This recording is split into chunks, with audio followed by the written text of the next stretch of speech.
Hai Sobat Sehat, jumpa dengan saya Dr. Luki di acara Sonjo Mbah Raji.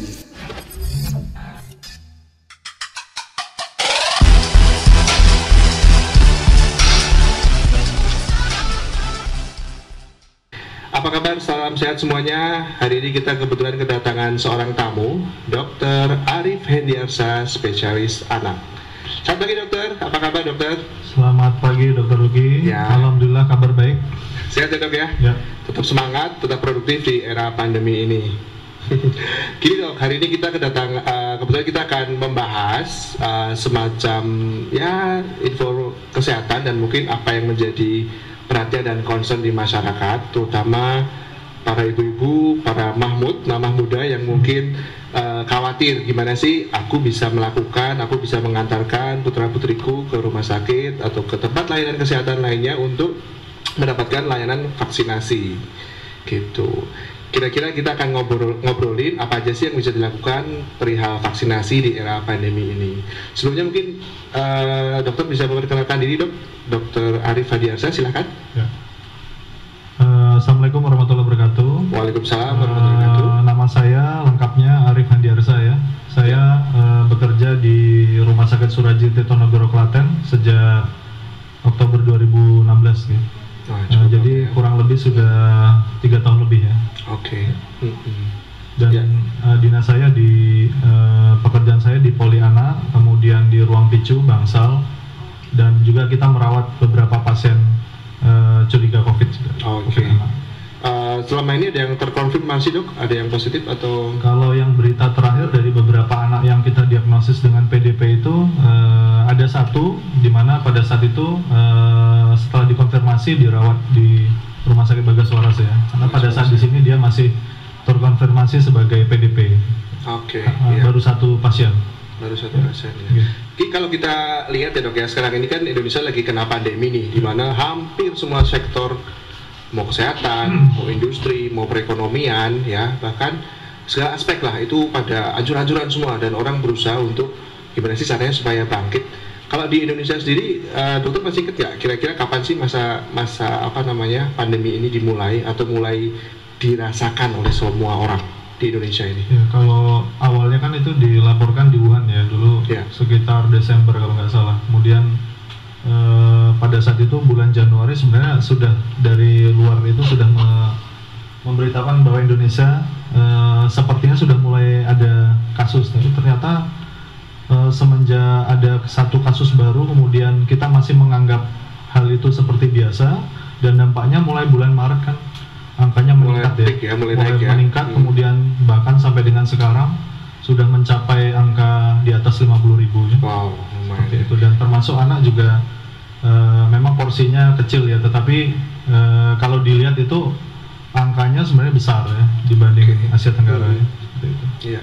Pemerintah sendiri kan waktu itu mulai ini ya memberlakukan pembatasan sosial berskala besar ya, atau kalau di negara aslinya di Cina sana mereka melakukan apa yang dinamakan lockdown ya. Kalau di Klaten sini dokter mungkin mendengar informasi masyarakat mulai dilakukan semi lockdown lah atau PSBB tadi, mulai kapan tuh dok?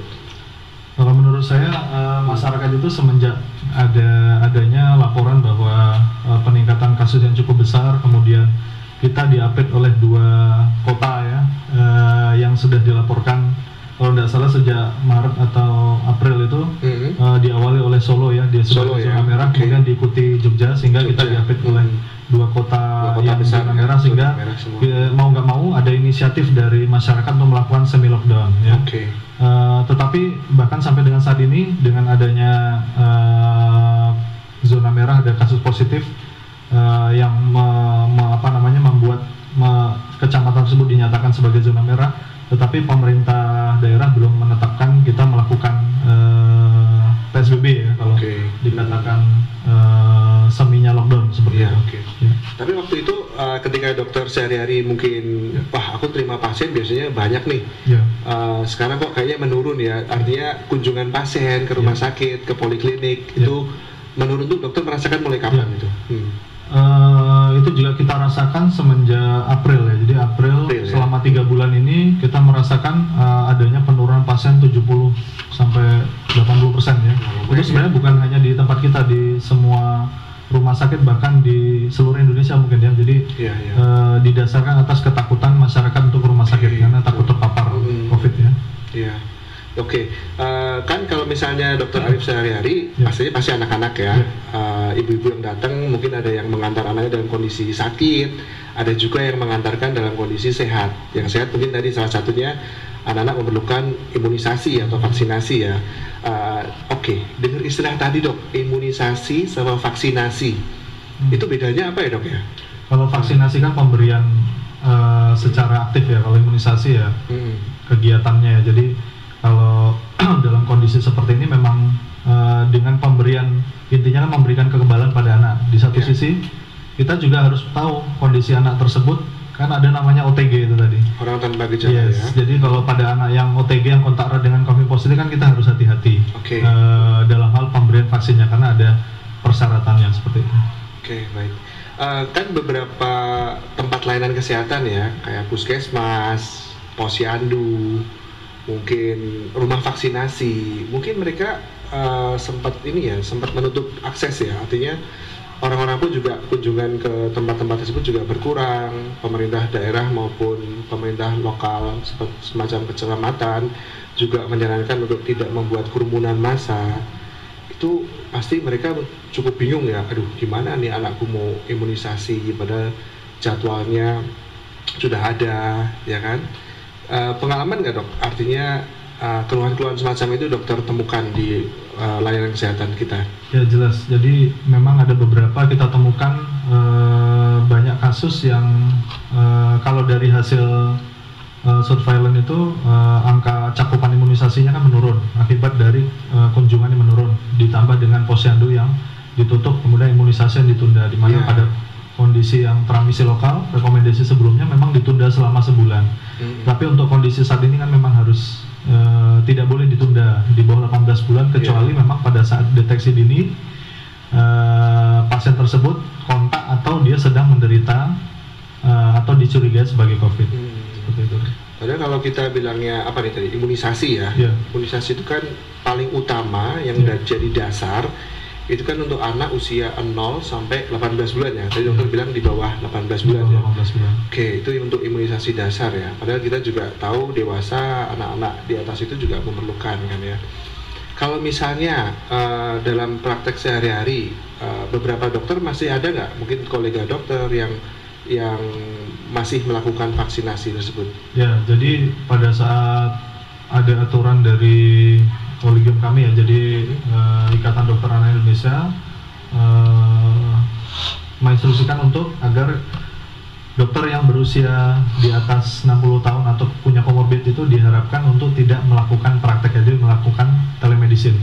Tapi dengan adanya permasalahan cakupan imunisasi yang rendah dan dikhawatirkan adanya KLB dari pencegahan penyakit yang bisa dicegah dengan imunisasi tersebut, sehingga imunisasi tidak boleh ditunda, tidak boleh di stop ya, sehingga disarankan semua dokter harus melakukan pelayanan dimanapun, rumah sakit, puskesmas, bahkan klinik pribadi, tapi dengan menggunakan APD lengkap seperti itu. Baik. Dan dengan menjalankan protokol pencegahan COVID-19. Menarik dok, kalau misalnya kita bicara masalah vaksinasi atau imunisasi tadi ya, penyakit-penyakit apa aja sih dok yang bisa dicegah dengan pemberian imunisasi tadi? Ya, misalnya kalau imunisasi dasar itu kan ada yang pertama mungkin pas lahir ya, hepatitis B. Jadi kita bisa mencegah infeksi hepatitis B. Kemudian kedua polio ya, kita bisa mencegah polio. Kemudian BCG terkait dengan tuberkulosis berat ya. Kemudian kita bisa mencegah dengan DPT tadi ya, difteri, pertusis, tetanus ya. Itu untuk mencegah tetanus pada bayi baru lahir dan anak. Kemudian ada namanya campak.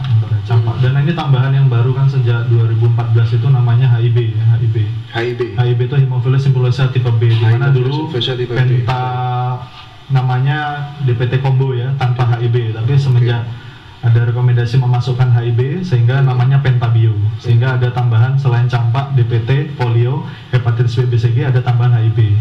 Dan ada dua lagi tambahan, tapi itu di khusus ya, jadi di kalau tidak salah Bangka Belitung dan Gunung Kidul, jadi ada introduksi pemberian PCV itu pneumococcus ya.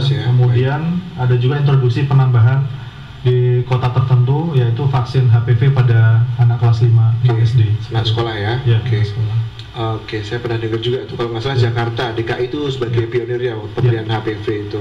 Ya.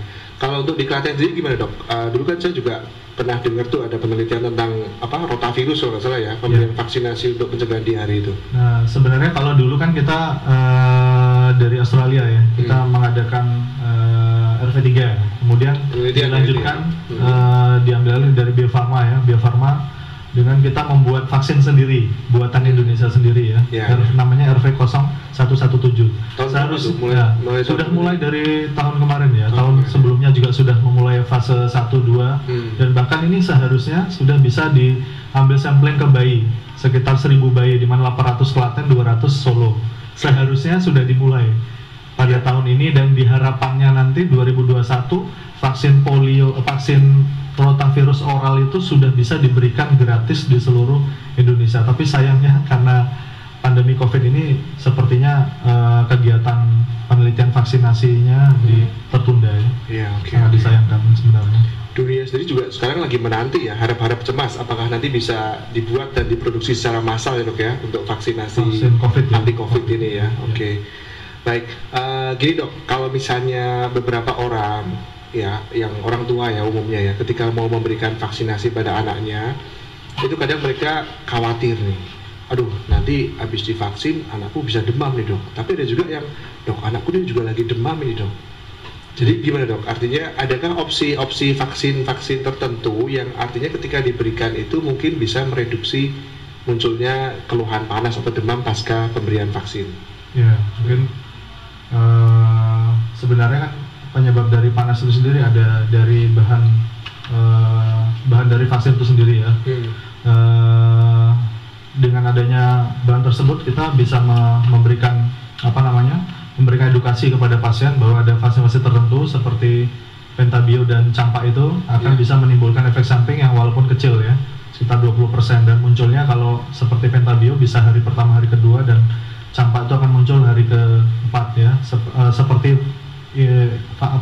infeksi alamiah karena vaksin hidup ya tadi. Kalau Campak, kalau yang DPT vaksin mati, sehingga untuk mengantisipasinya semua pasien akan diberikan paracetamol, di mana apabila muncul gejalanya dengan suhu di atas 37,5, pasien bisa diberikan penurun panas tersebut. Oke, Dr. Adi Fendiasa, spesialis anak, terima kasih atas kedatangannya. Informasinya sangat menarik dan bermanfaat. Baik Sobat Sehat, saya pamit dulu. Sampai jumpa di acara Sonjol Mbah Haji berikutnya. Bersama saya Dr. Luki.